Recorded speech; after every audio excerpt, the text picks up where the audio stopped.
Jharpada jail रे कौन चली जो समय रे कैदी सोमकांत महांती गोटे हाथ लेखा चिट्ठी बाहर को पठेले ता परठारु तुम्बी तोफान आरंभ होईची डीआईजी आरंभ करके एडीजी घटनास्थल में पहुंचती सोमकांत पत्नी आम सहित अच्छा सीधा कथा मैडम डिसेम्बर 2019 रु आपण स्वामी बर्तमान सुधा विचार विभाग हाजत रे अछंती से कौन विभिन्न समय आलोचना करते आपण मैंने कहीं चिट्ठी बाहर को लिखिले प्रकृत में घटना कौन घटे और जेल भितर आपण स्वामी को केमिति टर्चर करा जाए से बाबद आपण सहित केबे कथबार्ता होइछंती नहीं फास्ट जेतेबेले थिले आगुरु सब किछि ठीक ठाक थिला सब किछि माने किछि प्रॉब्लम नथिला सब ठीक थिला एबे स्पेशली अगस्त 1 तारिख रु एपर्यंत तांकू मेंटली हारास करा होउची अन्य प्रकार टॉर्चर करा होउची कौन मैडम से कहतले कौन केम टॉर्चर होता माने तांकू माने सेल ट्रांसफर करा होउची पैसा पत्र मगा होउची एमती सब से कहउतिले ओएसिस फर्टिलिटी रे व्यक्तिगत एवं विज्ञान भित्तिक चिकित्सा सहित आपणकर सुस्थ शिशु को 69% सफलता हार रे रखंतु केते पैसा आपण मागंती जेल रू फोन करी पैसा माग नहीं नहीं मते से केबे एमती ये करी कहि नांती मे भी तांकू लागुतिबे से मते लुचेई दियंती किछि कुहंती सोमकांत चिट्ठी लिखिचंती 200 टंका रे गंजेई मिले 50 टका देले मास सारा ट्रीटमेंट मिलिबो नहीं से विषय मु किछि जानिनी आपनक स्वामी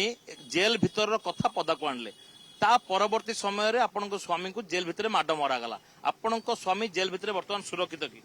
केबे नो से सुरक्षित केमती मु कहि परिबी सेति पई तो